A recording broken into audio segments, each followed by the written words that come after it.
Astaghfirullah. Alhamdulillah wassalatu wassalamu ala Rasulillah wa ala alihi wa sahbihi wa mawalah wa la hawla wa la quwata illa billahi wa ba'du. Alhamdulillah, segala puja dan puji hanya milik Allah Subhanahu wa taala. Salawat serta salam kita hadiahkan kepada Rasul kita Nabi besar Muhammad sallallahu alaihi wasallam. Baik, kita lanjutkan kajian kita, masih membahas tafsir dari surah Al-A'la, dan kita masuk pada ayat kedua dan seterusnya. A'udzubillahi minasyaitonir rajim. Bismillahirrahmanirrahim. Sabbihisma rabbikal a'la alladzi khalaqa fasawwa walladzi qaddara fahada walladzi akhrajal mar'a faja'alahu ghutsa'an ahwa. Sucikanlah nama Tuhanmu yang maha tinggi, yang menciptakan lalu menyempurnakan ciptaannya, yang menentukan kadar masing-masing dan memberikan petunjuknya, yang menumbuhkan rerumputan lalu dijadikannya rerumputan itu kering sehingga menjadi kehitam-hitaman. Taib. Di sini Allah Subhanahu wa taala setelah menyebutkan ayat pertama seruan untuk mensucikan nama Tuhannya yang maha tinggi, maka Allah katakan alladzi khalaqa fasawwa. Dialah yang khalaqa, menciptakan segala sesuatu, fasawwa, dan menyempurnakan ciptaannya. Kalimat khalaqa fasawwa ini selalu diulang-ulang. Allah Subhanahu wa taala kalau menyebut khalaqa, menciptakan, maka kalimat setelahnya biasanya fasawwa, menyempurnakan. Contoh umpamanya Allah Subhanahu wa taala mengatakan inni khaliqun basharan minatin fa idza sawaituhu wa nafakhtu fihi min ruhi faqa'u lahu sajidin. Sesungguhnya aku menciptakan manusia dari tanah, maksudnya Adam. Maka apabila aku menyempurnakannya, maka aku tiupkan ruhku kepadanya, maka bersegeralah kalian wahai para malaikat sujud kepada Adam. Di sini Allah katakan inni khaliq, saya menciptakan. Setelah itu Allah katakan sawaituhu, dan aku menyempurnakannya.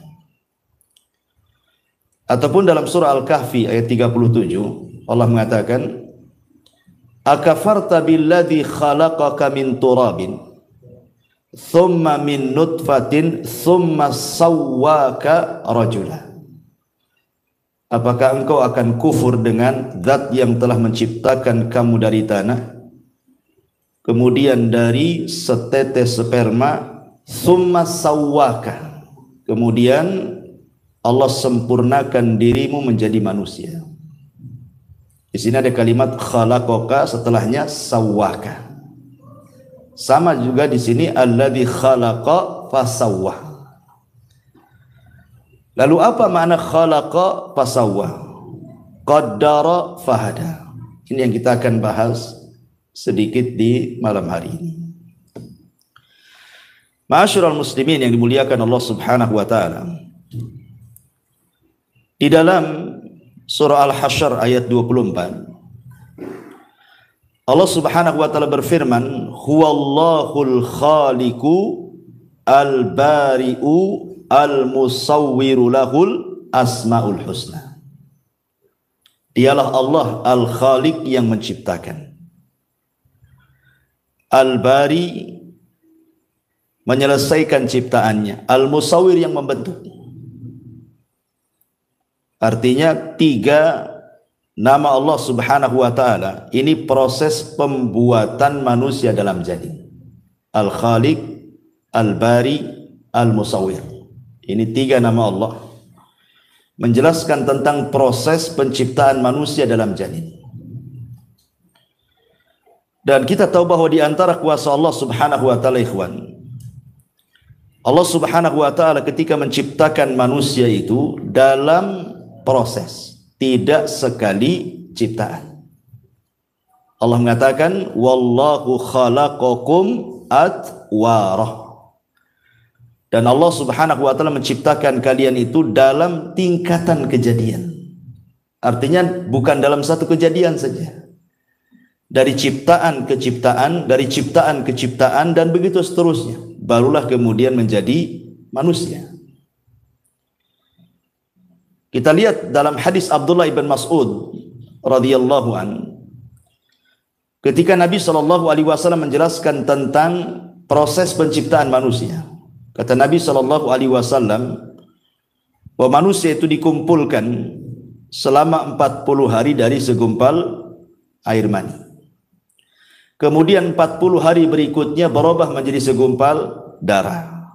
Kemudian 40 hari berikutnya menjadi segumpal daging. Baru setelah itu diutus malaikat dan ditiupkan ruh kepadanya, seraya dicatat rizkinya, amalnya, ajalnya, bahagia dan celakanya. Begitu dalam hadis Abdullah ibn Mas'ud radhiyallahu anhu. Artinya bahwa Allah menciptakan manusia itu dalam penciptaan ke penciptaan. Pertama Allah ciptakan segumpal sperma dulu. Sperma laki-laki yang masuk kepada rahim perempuan ini jumlahnya jutaan, ikhwan. Begitu kan, sampai 20 sampai 300 juta. Tapi yang satu saja kan yang jadi. Jadi dari sekitar 300 juta itu yang jadi cuma satu. Kalau yang satu ini jadi, maka yang lainnya mati dan akan menjadi makanannya. Artinya bahwa kalau seandainya Allah takdirkan nih yang 300 juta itu hidup semua jadi manusia, kira-kira Batam ini cukup enggak?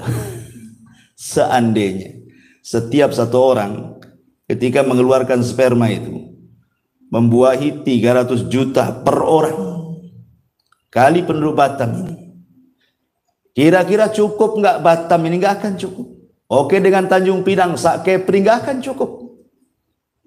Artinya bahwa ketika Allah Subhanahu wa taala kemudian mengeluarkan sampai 300 juta itu, yang jadi cuma satu yaitu antum. Ini nikmat Allah Subhanahu wa taala. Berarti antum dipilih dari 300 juta itu. Nikmat kan itu ya? Nikmat. Rupanya kita pula yang dipilih dari 300 juta itu. Lah ketika Allah Subhanahu wa taala sudah memilih kita, penciptaan yang pertama dalam bentuk sperma dulu. Ini penciptaan pertama, atwar pertama. Kemudian taur yang kedua, atwar yang kedua, 40 hari berikutnya baru segumpal daging, darah dulu. Setelah itu Allah ciptakan lagi dari segumpal darah menjadi segumpal daging. Lihat, dari ciptaan ke ciptaan, dari ciptaan ke ciptaan. Itulah yang Allah katakan wallahu khalaqakum atwara. Dan Allah ciptakan kalian itu bukan dalam tingkatan kejadian satu kali saja, tapi bertingkat-tingkat. Dan ini kuasa Allah Subhanahu wa taala. Walaupun dalam hadis Abdullah ibn Mas'ud itu menjadi khilaf kapan ruh itu ditiup kepada janin. Karena biasanya janin itu di umur 40 hari saja sudah ada gerakan. Sudah ada gerakan tuh. Tanyalah ke istri antum yang hamil. Sudah ada gerakan tuh. Kalau pamannya kita datang ke dokter kan itu ya, nanti di USG kan ada gerakannya. Apakah gerakan ini maknanya ruh yang ditiupkan pada 40 hari pertama? Ataukah ruh itu ditiupkan setelah 4 bulan, artinya 40 hari ketiga. 40 hari kan gitu ya. Kalau digenapkan menjadi 4 bulan. Ada yang mengatakan bahwa di 40 hari pertama itulah ruh ditiupkan. Karena ada tajrubah. Buktinya ada gerakan di situ. Berarti hidup. Karena itu. Kalau hidup berarti ada ruhnya. Tapi ada yang mengatakan bahwa tidak, ruh itu ditiupkan oleh Allah Subhanahu wa taala lewat malaikat yang menjaga rahim itu ketika bayi berusia 44 bulan atau 40 yang ketiga. Berdasarkan zahir hadis. Ya kan? Zahir hadisnya kan begitu. 40 pertama segumpal mani, 40 hari kedua segumpal darah, 40 hari ketiga segumpal daging, baru ditiupkan ruh. Nah, berarti setelah 4 bulan baru tiupkan ruh. Dan ini yang banyak dikuatkan oleh jumhur mayoritas para ulama. Jadi ruh ditiupkan itu ketika janin berusia 4 bulan. Dari sini berlaku hukum-hukum fikih nantinya. Ya, seperti umpamanya kalau kegugurannya sebelum 4 bulan berarti bukan keguguran manusia. Ya, keguguran daging gitu saja. Tidak perlu dimandikan, tidak perlu dikafankan, tidak perlu disolatkan, tidak pula dikuburkan di kuburan kaum muslimin karena belum jadi orang. Ya. Tapi kalau kegugurannya setelah itu lain lagi ceritanya, sudah jadi orang kan gitu ya. Termasuk juga darah yang keluar. Kalau wanita keguguran di bawah 4 bulan berarti darahnya bukan darah haid. Dia masih harus sholat. Ya, harus sholat. Itu dianggap istihadah. Tapi kalau kegugurannya setelah 4 bulan berarti kalau keluar darah itu dianggap nifas. Ya, berarti dilarang sholat. Nah, jadi harus dibedakan tuh. Terlahir hukum-hukum fikihnya. Itu kita tidak bahas. Ya. Intinya bahwa di sini Allah Subhanahu wa taala berfirman, wallahu khalaqakum atwara. Dialah Allah yang menciptakan kalian dalam tingkatan-tingkatan kejadian. Dari segumpal sperma menjadi segumpal darah, dari segumpal darah menjadi segumpal daging, barulah terbentuk manusia. Itulah musawwir namanya. Allah membentuk. Ada kepalanya, ada kakinya, ada tangannya. Baru setelah selesai dari penciptaan sempurnalah bentuk manusia. Itulah makna al-bari. Ya, bari itu kalau ada dalam bahasa Arab, kalau orang sakit kemudian sembuh, itu disebut bari'ah. Dia telah sembuh. Gitu ya. Artinya kalau dalam penciptaan berarti sudah selesai penciptaannya. Sudah terbentuk manusia. Makanya 3 nama Allah ini, Al-Khaliqul Bari'ul Musawwir, ini kejadiannya semua di alam rahim. Baru kemudian setelah keluar ke alam dunia, inilah yang disebut dengan fasau taswiyah namanya. Allah katakan di sini alladzi khalaqa fasawwah. Nah, baru kemudian terjadi taswiyah, penyempurnaan. Apa yang dimaksud taswiyah di sini, ikhwan? Ini kan arti secara bahasa saja, taswiyah gitu ya. Di sini diartikan lalu menyempurnakan ciptaannya. Lalu apa makna sawwa di sini atau taswiyah di sini? Untuk memudahkan sebuah definisi, saya akan buatkan contoh saja biar antum paham. Kalau antum punya mobil, antum bangun rumah, antum punya mobil, otomatis mobil itu harus ada garasinya. Kemudian antum buat garasi lebih kecil dibandingkan mobilnya. Kemudian mobilnya antum paksa ke garasi, hancur nggak rumah tuh? Hancur. Berarti garasi itu tidak taswiyah namanya, tidak seimbang dengan mobilnya. Harusnya kalau buat garasi kan harus lebih besar dibandingkan mobilnya. Mobilnya masuk, itulah baru taswiyah. Ya. Jadi para ulama mengatakan, jadi makna taswiyah itu ayyakuna syai' ala qadri hajatihi. Hendaklah sesuatu itu direncanakan sesuai dengan hajat kebutuhannya. Itu disebut taswiyah. Jadi kalau seandainya memasukkan, antum buat pintu rumah untuk antum masuk, enggak mungkin lah pintu itu lebih kecil dibandingkan orangnya kan, itu harus lebih besar. Ketika kemudian pintu itu sudah pas dengan badan kita, dilonggarkan sedikit, berarti pintu itu sudah taswiyah dalam bahasa Arab. Sudah sawah, sudah sempurna. Orang bisa masuk keluar. Lah manusia ketika keluar dari janin itu, ikhwan. Lihat bagaimana Allah Subhanahu wa taala menyempurnakan ciptaannya. Kita lihat bagaimana Allah Subhanahu wa taala samakan antara kedua tangan si bayi itu. Sama antara tangan kiri dengan tangan kanan. Panjangnya sama, jumlah jarinya sama. Tidak ada yang beda. Kemudian kakinya juga sama kan itu. Jumlah kakinya 2, panjangnya 2, jarinya juga sama, kukunya pun sama. Itu disebut taswiyah namanya, penyempurnaan. Begitu juga kedua matanya. Maksudnya kita bicara bayi sehat ya. Jangan pula bicara tentang bayi sakit ya. Bayi cacat itu kan keluar daripada keumuman bayi, karena umumnya bayi keluar sehat. Kedua matanya sama, kedua bahunya sama, tidak singsul sebelah gitu ya. Dan begitu seterusnya. Itu makna daripada sawah namanya ya. Alladzi khalaqa fasawwah. Allah seimbangkan. Allah seimbangkan dengan hajatnya manusia tuh. Ma'asyiral muslimin yang dimuliakan Allah Azza wa Jalla. Baik kita rinci coba. Allah mengatakan dalam Al-Quran, wa fi anfusikum afala tubsirun. Dalam diri kalian itu ada tanda-tanda kuasa Allah dalam bentuk taswiyah Allah ketika menciptakan manusia. Allah buat sempurna, seimbang manusia itu untuk kemaslahatan kita semuanya. Kita lihat saja, mungkin Pak Jul ya orang kesehatan kan paham. Kalau kaki saja itu tidak sama panjangnya, berarti ada masalah tuh. Ya, maka harus dikeretek abal-abal apa namanya, supaya sama kan. Kalau tidak sama kan berarti badan ini ada masalah. Ya ada masalah. Kalau tidak sama panjangnya itu ada masalah dengan badan dia. Kenapa? Karena Allah menciptakan manusia itu taswiyah.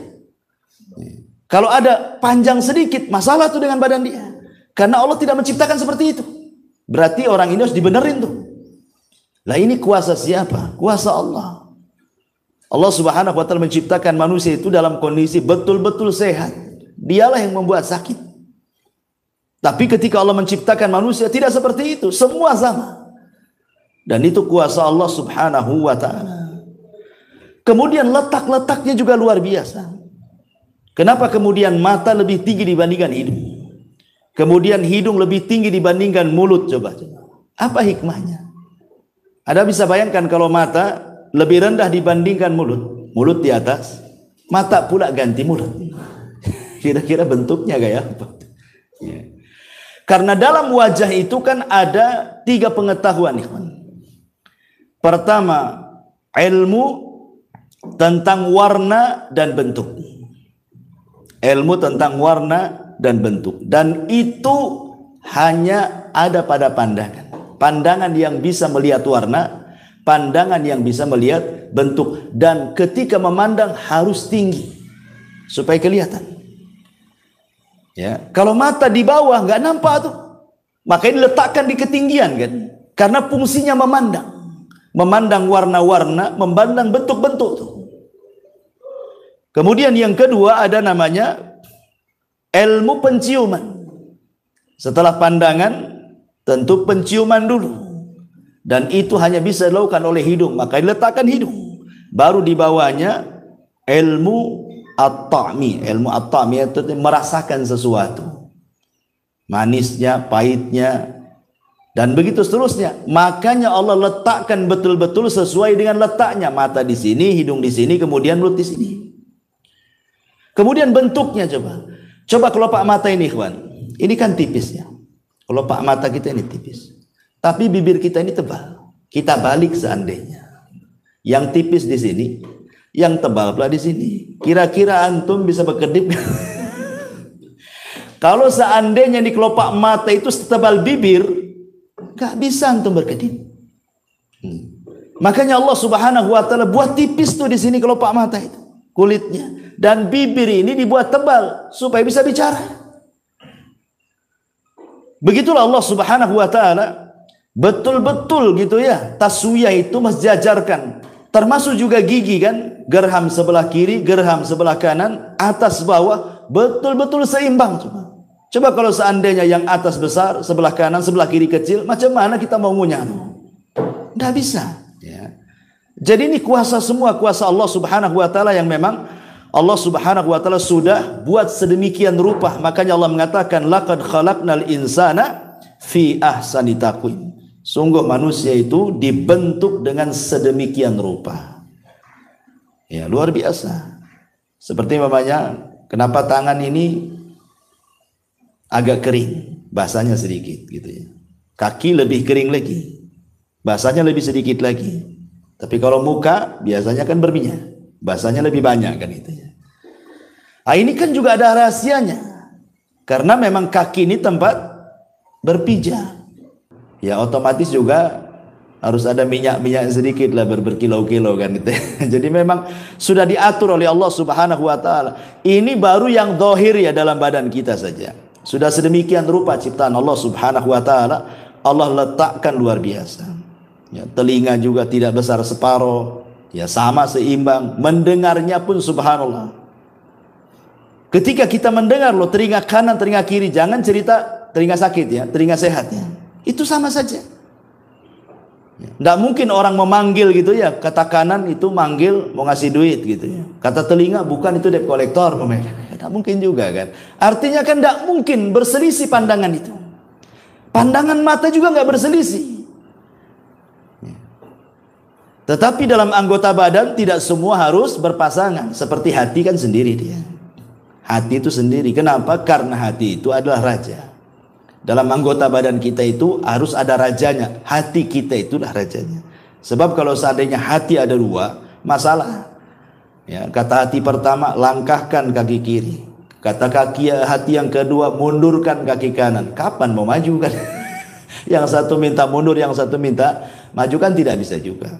Begitulah Allah Subhanahu wa Ta'ala letakkan setiap manusia itu ada pimpinannya. Hati kita itulah. Makanya Imam Ibnul Qayyim mengatakan, al-qalbu kal malik. Oh, hati itu seperti raja. Anggota badan ini hanya ngikut saja. Ma'asyiral muslimin yang dimuliakan Allah Subhanahu wa Ta'ala. Kemudian Allah mengatakan di sini, alladzi khalaqa fasawwa. Dialah yang telah menciptakan dan menyempurnakan ciptaannya. Kemudian Allah mengatakan, walladzi qaddara fahada. Apa makna qaddara fahada? Di sini diartikan yang menentukan kadar masing-masing dan memberikan petunjuk. Ada yang mengatakan bahwa walladzi qaddara, setelah Allah Subhanahu wa Ta'ala mengatakan khalaqa, menciptakan manusia di perut ibu kita, kemudian menyempurnakannya. Kemudian Allah Subhanahu wa Ta'ala qaddar. Qaddar itu artinya qaddara makhrajal khuruj. Qaddara makhrajal khuruj. Jadi Allah Subhanahu wa Ta'ala takdirkan bahwa janin ini sudah diletakkan di mana dia letak, keluar dari rahim seorang ibu. Allah tidak keluarkan dari mulut seorang wanita. Allah juga tidak mengeluarkan dia dari lubang duburnya. Tapi Allah Subhanahu wa Ta'ala sudah mentakdirkan dia memang harus keluar dari situ. Ya, dari kubulnya. Dan itu maknanya qaddar. Kemudian fahada, setelah itu kemudian Allah berikan petunjuk untuk kehidupannya. Dia pun kemudian langsung mencari makanannya dari susu ibunya. Itu namanya qaddar fahada dalam satu penafsiran. Ada juga yang mengatakan bahwa qaddar di sini artinya qaddara rizqahu. Jadi setiap manusia itu sudah ditakdirkan rizkinya. Kemudian fahada, Allah kasih petunjuk bagaimana cara mencarinya. Dan ini penting ikhwan. Manusia ketika mencari rizki itu ada yang ekstrim kanan, ada yang ekstrim kiri. Yang ekstrim kanan, mereka menghabiskan semua waktunya hanya untuk mencari dunia, cari rizki saja. Otaknya itu duit saja. Itu yang pertama. Sehingga dia melupakan bahwa rizki itu sudah dicatat. Sehebat apapun Anda mencari rizki, tetap saja yang Anda dapatkan itu cuma seperti itu. Kan sudah ditentukan rezekinya. Nggak mungkin bertambah, ya nggak mungkin berkurang. Artinya bahwa kalau kita paham bahwa rezeki itu tidak mungkin bertambah, tidak mungkin berkurang, lah ngapain ngoyo-ngoyo gitu maksudnya. Pikiran kita ke uang terus gitu ya, malam siang seolah-olah tidak ada waktu kecuali duit saja. Padahal yang didapati pun sesuai dengan yang dicatat Allah saja. Ini ekstrim ini. Betul-betul dia hatinya hanya dunia saja. Dia tidak paham bahwa rizkinya sudah dicatat. Yang kedua pula ekstrim kiri ini, sama sekali dia bersandar kepada apa yang dicatat. Kan Allah sudah takdirkan rezeki saya, duduk sajalah saya di rumah. Nah, ini ekstrim. Yang lain lagi, dahulu ada dua orang bersaudara. Yang satu pula rajin kerja, yang satu pula malas kerja. Jadi yang rajin kerja ini mengatakan, "Kom, berdiri. Kalau engkau ingin makan, cari, berusaha, cari rezeki Allah Subhanahu wa taala." Kemudian kata saudaranya, "Tidak. Aku yakin rezekiku sudah dicatat, walaupun aku duduk di rumah." Kemudian saudaranya mengatakan, "Dasar orang gila," katanya. Pergi dia cari rezeki. Saudara yang pergi ini di tengah jalan, rupanya ada kebun orang. Kemudian ada pohon, batangnya pula keluar jalan. Di situ ada buah mangga. Ya. Jatuhlah buah mangga itu. Kemudian diambil dia. Halal apa haram? Ini kan sudah di luar kebun nih, udah ke jalan kan itu. Intinya diambil lah, jangan cerita halal dulu, haram dulu. Diambil, kemudian ketika mau dimakan, teringat pula saudaranya. Dasar orang gila katanya. Ya. Akhirnya dia terpikir, balik lagi dia. Kemudian dilempar mangga itu, makan. Tapi setelah itu berdiri cari kau uang supaya kau bisa makan. Kata dia, tunggu dulu, saya makan dulu. Ini rezeki saya kan. Lihat, aku duduk saja dapat rezeki gitu. Coba, duduk saja dapat rezeki. Lihat bagaimana Allah mencatat orang duduk dapat rezeki kan. Bagaimanapun caranya, walaupun itu dongkol saudaranya, tapi itu rezeki dia sudah dicatat bahwa mangga itu milik dia. Walaupun caranya salah, tapi itu memang rezekinya sudah dicatat, dia makan mangga di situ. Artinya bahwa sehebat apapun manusia mengejar rezeki itu, maka rezeki akan segitu-gitu saja. Makanya dulu saya pernah ceritakan tentang kisah siapa? Ali bin Abi Thalib kan. Ketika ada seorang pengemis datang kepada Ali bin Abi Thalib, kemudian Ali menjanjikan akan diberikan beberapa dirham. Lupa pula Ali itu naruh uang di mana dia letakkan dirham-dirham itu. Akhirnya kelamaan jengkelah ini pengemis ini. Pergi, sebelum pergi mencuri pelana kudanya Ali. Pergi dia. Setelah pergi pencurinya, dapat pula dirham-dirham itu. Akhirnya keluar, rupanya sudah nggak ada itu yang mengemis itu. Tiba-tiba kemudian pembantunya Ali mengatakan bahwa lizamnya, pelana kudanya hilang, dicuri orang. Ali mengatakan, ya sudah, kalau sudah dicuri orang mungkin dia rezekinya, ambillah uang dirham-dirham itu, kau belilah pelana yang baru ke pasar sana. Mudah-mudahan dapat harga 400. Dikasih uang 400 dirham. Ke pasar dia. Kemudian adalah orang yang jual pelana, ditawar, dapat pula 400. Pulang dia. Ketika Ali radhiyallahu anhu melihat pelananya, dia hafal itu pelana dia. Kata Ali, ini kan pelana kita yang dicuri tadi. Berarti kau beli dari pencuri itu, katanya. Bagaimana sifatnya orang itu? Maka pembantu mengatakan begini orangnya, begitu langsung bertakbir Ali, Allahu Akbar katanya. Lihat, kalau seandainya dia mau sabar menunggu aku mencari uang dirham-dirham ini, dia akan mendapatkan dengan cara halal. Tapi karena tidak bersabar, dia mendapatkannya dengan cara haram. Sama-sama 400. Ali janji mau ngasih 400. Tapi dengan cara halal kan? Memang Ali mau memberi dengan kerelaannya. Nah, sekarang dia dapat juga 400, tapi dengan cara hasil mencuri kan? Artinya rizki itu nggak akan kemana, tetap segitu-gitu juga gitu maksudnya. Anda mau cari dengan cara halal, Anda mau cari dengan cara haram, tetap segitu. Lalu buat apa berdusta untuk mencari rizki? Coba, buat apa kemudian orang menipu untuk mencari rizki? Toh juga ujung-ujungnya juga segitu, tidak lebih dari yang dicatat oleh Allah Subhanahu wa Ta'ala. Nah dari sini maka artinya qaddara rizqahu fahadalahu tariqar rizki. Artinya qaddara di sini artinya Allah takdirkan rizkinya dan Allah Subhanahu wa Ta'ala berikan petunjuk bagaimana cara mencarinya. Bagaimana cara mencarinya? Rizki Allah itu banyak, ikhwan. Di mana-mana, hanya orang malas saja yang kemudian merasa sulit untuk mendapatkan rizki. Sampai begini, ikhwan. Ada satu kisah. Ada seorang bahasa namanya Al-Imam Al-Asma'i rahimahullahu ta'ala. Dia hidup di masa kerajaan Abbasiyah. Jadi Al-Asma'i ini suatu ketika dia safar.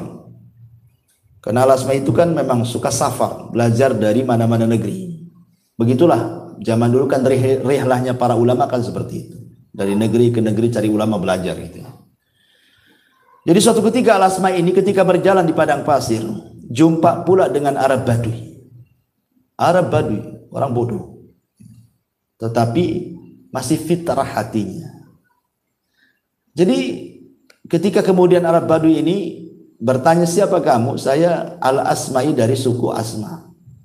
Oh, Anda Al-Asma'i, dari mana kau datang? Dia mengatakan dari negeri yang di situ dibacakan kalam-kalam Allah. Arab Badui ini bingung. Karena tidak pernah mendengar Al-Quran, tidak pernah juga melihat Al-Quran seperti apa, tidak pernah membaca Quran, sama sekali tidak tahu Quran. Sehingga dia tanya, apakah Allah Subhanahu wa Ta'ala punya kalam, ya, punya firman yang dibaca manusia?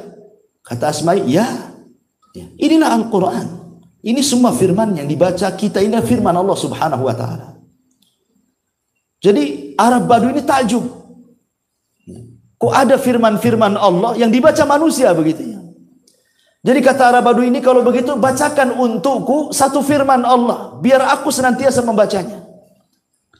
Akhirnya Al-Asma'i membacakan surah Ad-Dhariyat, Ad-Dhariyati, Darwa dan begitu seterusnya. Sampai kepada ayat wa fis sama'i rizqukum wa ma tu'adun. Dan di langit terdapat rizki kalian dan apa yang dijanjikan Allah kepadamu. Ketika kemudian si Arab Badui ini mendengar kalimat wa fis sama'i rizqukum, dan di langit ada rizki kalian dan apa yang dijanjikan Allah kepada kalian, kata Arab Badui, hasbuk, cukup. Tiba-tiba kemudian dia ambil pedangnya, kemudian unta yang ditungganginya langsung disembelih, kemudian dipotong-potong, dikuliti, kemudian dia minta kepada Asma'i, tolong bagi-bagikan daging dan tulang-tulang ini kepada fuqara wal masakin, bantu saya, katanya. Langsung kemudian dibagi-bagikan kepada orang yang lalang itu. Akhirnya habis. Setelah habis daging untanya, dia patahkan pedangnya, kemudian dikubur. Kemudian sambil berjalan dia membaca wa fis sama'i rizqukum wa ma tu'adun, wa fis sama'i rizqukum wa ma tu'adun, sampai pergi. Dia baca terus ayat ini. Al-Asma'i ketika melihat hal ini takjub dia. Dia mengatakan, demi Allah, aku sudah 30 tahun lebih sering lewat dengan ayat ini, wa fis sama'i rizqukum wa ma tu'adun, tetapi tidak punya pengaruh seperti pengaruhnya Arab Badui ini, katanya. Dia baru baca satu kali Al-Quran, tidak pernah kenal Al-Quran. Itulah Al-Quran yang pernah dibaca. Tapi dia begitu yakin bahwa di langit itu ada rizki baginya dan apa yang dijanjikan Allah kepadanya. Sampai dia sembelih itu, dia bagi-bagikan. Karena dia tidak takut bahwa rizkinya Allah tanggung. Itu maksudnya. Akhirnya beberapa tahun kemudian Al-Asma'i ini diajak haji oleh Khalifah Harun Ar-Rasyid rahimahullahu ta'ala. Setelah 2 tahun 3 tahunan begitu, berangkat dari negerinya menuju Mekah. Ketika di Mekah, dia mendengar ada orang membaca wa fis sama'i rizqukum wa ma tu'adun. Dia kenal dengan suara itu kan itu. Lah, kok ada di sini dia, katanya.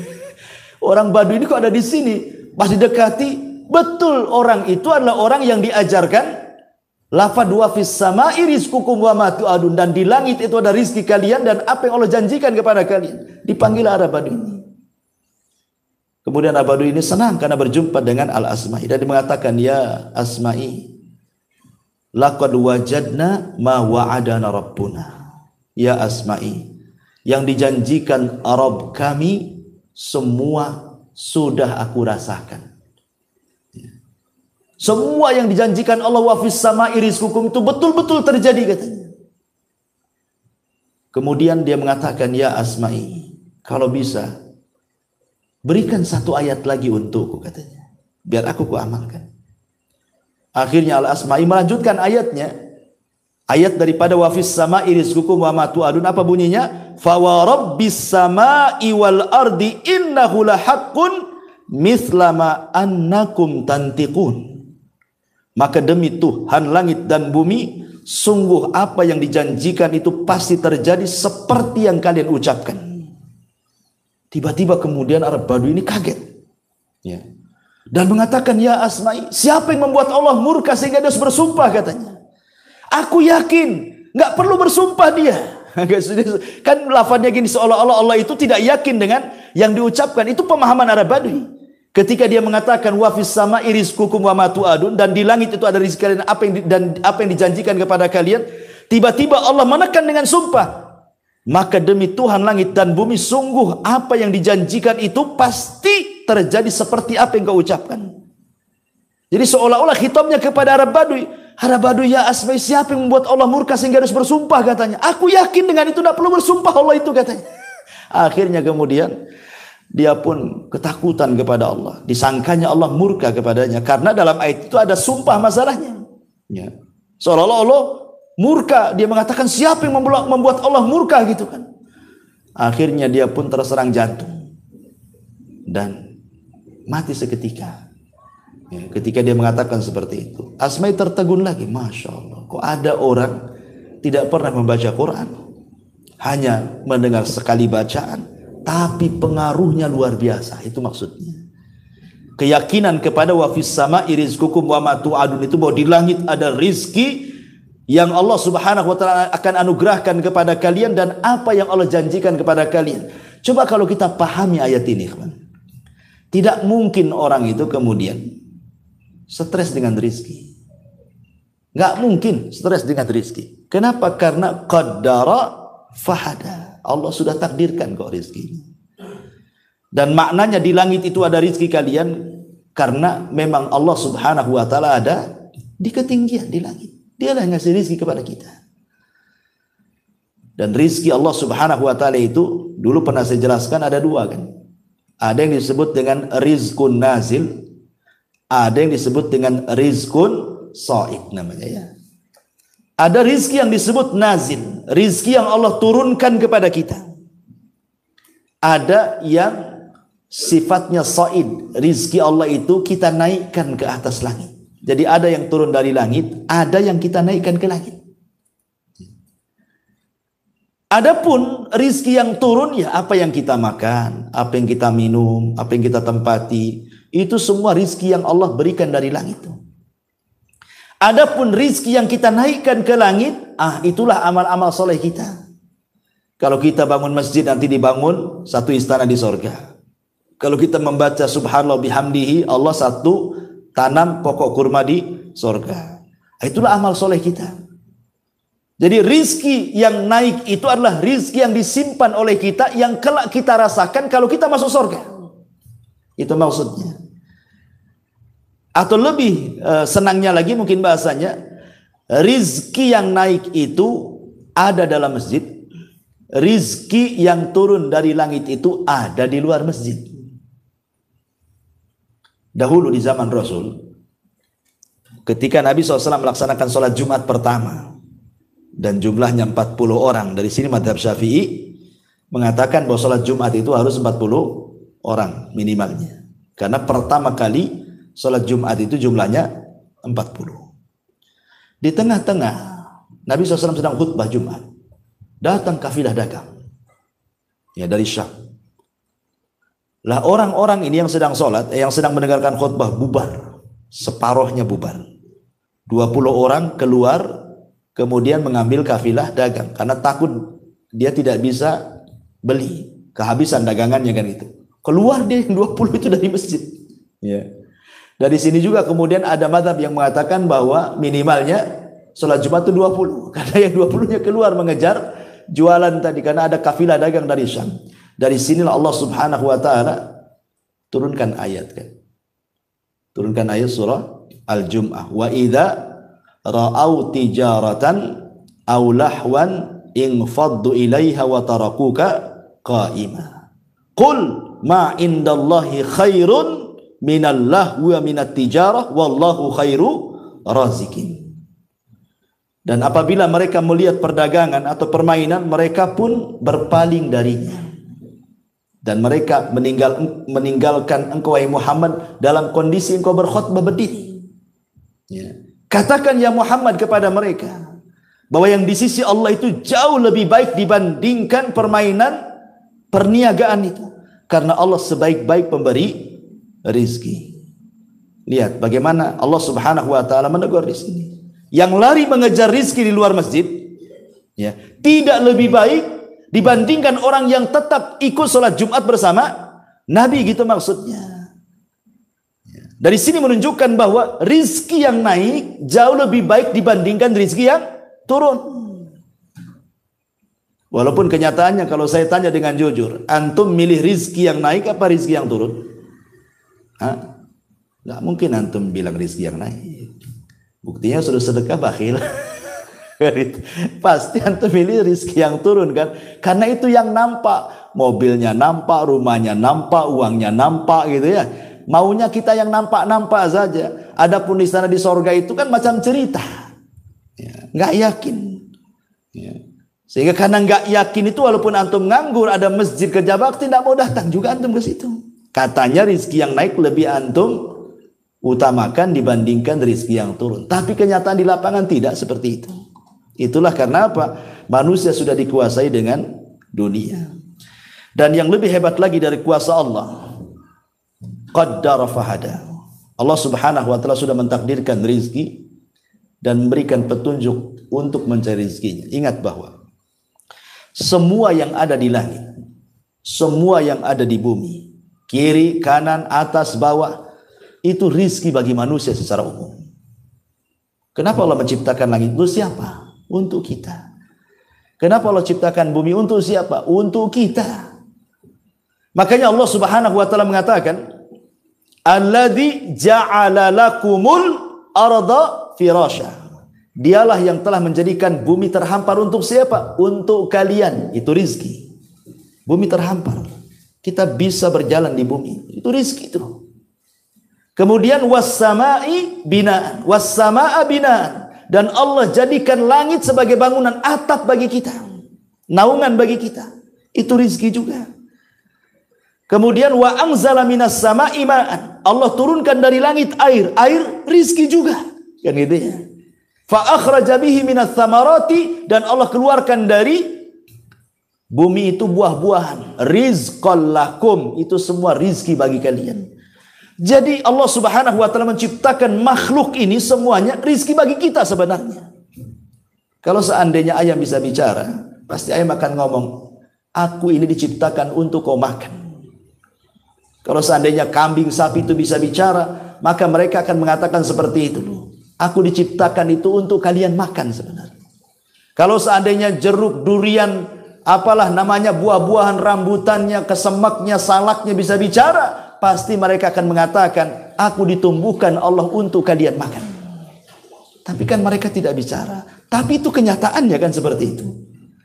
Artinya bahwa manusia itu betul-betul dimuliakan oleh Allah Subhanahu wa taala, sampai seisi langit dan bumi itu sebenarnya untuk manusia. Saking mulianya manusia. Luar biasa itu ya. Taib asyrul muslimin yang dimuliakan kembali. Kemudian penafsiran yang berikutnya, qaddara fahada. Allah tentukan rizkinya, kemudian Allah berikan petunjuknya bagaimana cara mencari rizkinya. Terkadang ikhwan, ada makhluk yang Allah ciptakan itu madarat bagi manusia. Contoh, Allah menciptakan tikus, itu madarat bagi manusia. Tapi setelah itu Allah ciptakan kucing, maka tikus menjadi ketakutan dengan kucing kan gitu. Jadi saling takut-takutan tuh. Manusia takut sama tikus, tikus pula takut sama kucing. Ya. Artinya bahwa rizki kita diambil tikus. Tikus sendiri rizkinya kucing. Itulah qaddara fahadah ya. Kadang-kadang Allah ciptakan ini untuk menjadi rizki ini pula menjadi rizki orang lain. Itu juga makna qaddara fahadah. Bahkan yang luar biasa, kita lihat bahwa ada ulatnya. Ulat itu makan dedaunan, tapi kemudian menghasilkan sutra. Ada juga tawon umpamanya. Dia makan sembarang dari dedaunan bunga-bunga, tiba-tiba menghasilkan madu. Yang anehnya adalah bahwa tidak ada satu binatang yang bisa menggantikan posisi binatang yang lain. Semut disuruh mengeluarkan sutra tidak bisa, karena itu bukan pekerjaannya. Ya. Antum cari lalat, dikasih gula pun tidak akan keluar madu. Kan gitu ya. Artinya Allah sudah tentukan kadar rizkinya itu. Ya. Bahwa sebuah kaum ditentukan rizkinya dan tidak bisa dipindahkan ke kaum yang lainnya. Tidak bisa. Makanan juga begitu. Ada hewan tuh besar, seperti mamanya kambing, sapi, dikasih makan daging dia tak mau, karena itu bukan rizki dia. Yang maunya dia makan rumput saja. Harimau pula antum kasih rumput, yang nggak mau dia, karena itu bukan rizkinya. Dia maunya daging kan gitu ya. Jadi semua kadar-kadar rizki itu sudah ditentukan oleh Allah. Ini siapa yang menciptakan makhluk dengan beragam rizki itu kalau bukan Allah? Di sini Allah mengatakan alladzi qaddara fahada. Ya. Ma'asyiral muslimin yang dimuliakan Allah Subhanahu wa taala. Ada juga ikhwatu fiddin muliakan Allah Azza wa Jalla. Ada beberapa penyakit yang terkadang Allah takdirkan kepada seorang hamba. Ternyata di balik penyakit itu Allah takdirkan mampu mengobati penyakit yang lainnya. Allah turunkan penyakit, tapi justru penyakit ini dalam rangka untuk membunuh penyakit yang jauh lebih besar sebenarnya. Nah, contohnya apa nih Pak Jul? Contohnya bersin. Itu kan penyakit juga bersin itu. Tapi katanya bisa membersihkan lubang hidung dan kuman-kuman katanya, yang lebih bahaya dibandingkan bersin itu sendiri.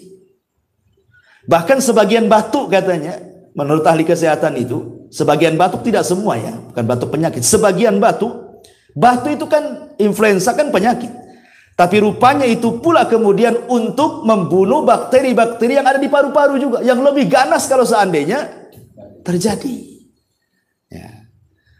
Atau mungkin debu lah, kan kita lihat ada debu itu ya. Antum tidak tahu dalam penelitian debu itu dia membunuh kuman-kuman di udara, yang kalau seandainya kuman itu terkena manusia, itu menjadi penyakit yang sangat ganas sekali, dibunuh oleh debu itu. Jadi begitulah Allah Subhanahu wa taala mengatur takdir-takdir manusia itu, kadar-kadar manusia itu, sampai Allah ciptakan penyakit, bukan dilihat penyakitnya, justru dengan datang penyakit ini justru mengobati penyakit yang lebih besar gitu ya. Ya, karena sudah ditakdirkan dia seperti itu. Qaddara fahada. Ya. Ma'asyiral muslimin yang dimuliakan Allah Subhanahu wa taala. Kemudian di sini Allah Subhanahu wa taala mengatakan, "Walladzi qaddara fahada walladzi akhrajal mar'a." Dan yang menumbuhkan rerumputan, faja'alahu gutsaan ahwa, lalu dijadikannya rerumputan itu kering kemudian menghitam. Al-mar'a itu artinya rumput yang sudah siap jadi, siap makan. Karena Quran itu membahasakan dengan 3 bahasa, harthun, zar'un, mar'ah gitu ya. Harthun menanam, zar'un kemudian mulai menani, kemudian mar'ah itu sudah tumbuh. Itu bahasa Arabnya seperti itu. Harthun, zar'un, mar'ah. Lah mar'ah ini rerumputan, dedaunan dan yang semacamnya, ada yang memang hasil olah manusia. Seperti manusia tanam padi, tanam sayur gitu ya, bayam, kangkung dan yang semacamnya. Ada yang memang Allah Subhanahu wa taala tumbuhkan tanpa harus tenaga manusia. Dan dua-duanya bisa dimakan. Manusia juga makan rumput, ya bukan jenis rumput yang dimakan kambing tentunya ya. Maksud rumput di sini ya bayam gitu ya. Kangkung itu kan jenis-jenis rumputan juga, mar'ah dalam bahasa Arabnya. Ya. Dan subhanallah, kita lihat bahwa tidak semua binatang juga makan rumput. Tidak semua binatang makan rumput. Ya. Tetapi kebanyakan binatang-binatang yang dimakan manusia, mereka makan rumput. Kambing makan rumput. Ya. Sempat kambing kayak harimau, ikhwan. Apa nggak susah hidupan? Siapa yang mau ternak kambing? Coba sempat kambing atau yang lebih besar sapi makan daging kayak harimau. Nggak ada orang ternak sapi kan. Bagaimana Allah berikan nikmat binatang-binatang ternak yang hidup sehari-hari bersama manusia itu. Ada kemiripan makan dengan kita. Ya, supaya kita mudah. Ya, mudah makan dagingnya. Sempat dia kayak harimau. Nggak ada yang makan daging sapi. Ya, antum pun takut dimakan dia. Kan itu ya. Bagaimana Allah Subhanahu wa taala memberikan nikmat yang luar biasa. Ya. Ma'asyiral muslimin yang dimuliakan Allah Azza wa Jalla. Kemudian Allah mengatakan, "Walladzi akhrajal mar'a", dialah yang menumbuhkan mar'a. Dialah yang menumbuhkan segala sesuatu itu yang menumbuhkan Allah. Segala sesuatu yang menciptakan Allah. Dia khalaq. Tumbuh itu menumbuhkan karena ada seorang dokter, orang yang sudah titel doktor di Amerika sana. Ya. Kita tahu bahwa dia mau eksperimen soal menetaskan telur di sebuah kotak kemudian dikasih listrik dengan suhu sekian. Ya. Kita tahu bahwa lihat ayam ketika mengerami telur. Ayam ketika mengerami telur kan kadang-kadang dia ngerami, kadang-kadang dia pergi. Ya. Nanti dibalik tuh sama ayam telur itu, nggak dalam satu posisi kan. Nanti dibalik. Karena bawah itu biasanya makanan untuk yang di atas, makanya dibalik-balik. Jadilah dia ayam. Sehingga kemudian sang dokter ini, dia coba kemudian membuat eksperimen. Dibuatlah kotak dengan suhu seperti ayam mengerami telurnya, suhunya sekian. Dibuat. Dia tidak paham kalau ayam itu membolak-balikan telur. Dia biarin aja seperti itu. Akhirnya sudah lama tak jadi-jadi. Semua busuk telurnya. Semua busuk telurnya. Coba. Siapa yang ngajari ayam mengerami sehingga tidak ada yang mati? Semua netes. Ini dokter belajar. Dia sekolah namanya titel dokter. Artinya kan dari SD, SMP, SMA, S1, S2 dokter kan begitu kan. Dia tidak bisa menetaskan telur. Ayam tidak belajar SD, SMP, SMA. Tidak ada. Ya kan? Dokter ini lupa bahwa walladzi qaddara fahada walladzi akhrajal mar'a. Itu dia lupa di situ. Bahwa yang menakdirkan, yang menciptakan, yang menumbuhkan itu Allah. Ya. Makanya ayam tidak belajar pun bisa dia menetaskan anak-anaknya walaupun dia tidak punya ilmu menurut ilmu manusia. Nah, itu yang harus dipahami. Bahwa walladzi akhrajal mar'a, yang dialah Allah yang mengeluarkan, yang menumbuhkan, yang menciptakan tumbuh-tumbuhan, rumputan dan segala jenis pepohonan yang ada di bumi. Kita harus pahami dan sebagai bentuk tauhid rububiyah kita kepada Allah Azza wa Jalla. Faja'alahu gutsa'an ahwa. Lalu dijadikannya rumput-rumput itu kering kehitam-hitaman. Maknanya kita disuruh belajar kepada rumputan. Bahwa manusia itu kurang lebih dengan rerumputan, dengan padi juga. Awalnya lemah dan diakhiri dengan kelemahan, gitu maksudnya ya. Lihat, padi itu lemah ketika kecil, diinjak mati. Tapi kalau sudah besar, sudah berbuah kan gitu kan. Walaupun diinjak agak mereng begitu, tetap saja dia tumbuh ke sana. Cuman nggak tegak saja kan itu, agak kuat ya. Tapi nanti kalau sudah panen, mulai menguning, kemudian menghitam, sudah rapuh, diterpa angin, terbang semuanya. Begitulah manusia. Diciptakan dalam posisi lemah, diakhiri dengan lemah. Tapi lemah pertama dicintai, lemah kedua dibenci. Kan itu ya. Kalau masih bayi lemah, orang diciumnya, digendongnya gitu ya, dinyanyiinnya. Coba kalau sudah tua lemahnya, yang ada didoakan kapan matinya kan. Itu sama-sama lemah tapi beda pelakuannya tuh. Ya. Intinya di sini bahwa di sini ada pelajaran faja'alahu gutsa'an ahwa, bahwa kehidupan rerumputan juga dijadikan pelajaran bahwa semua makhluk itu ada batas umurnya. Semua makhluk ada batas umurnya, apalagi manusia. Nabi SAW mengatakan a'maru ummati baina sittina wa sab'in, bahwa umur usia umatku itu antara 60 sampai 70 tahun saja, sedikit yang melewati itu. Wallahu a'lam bishawab. Ini saja yang bisa sampaikan karena ada tamu juga ini.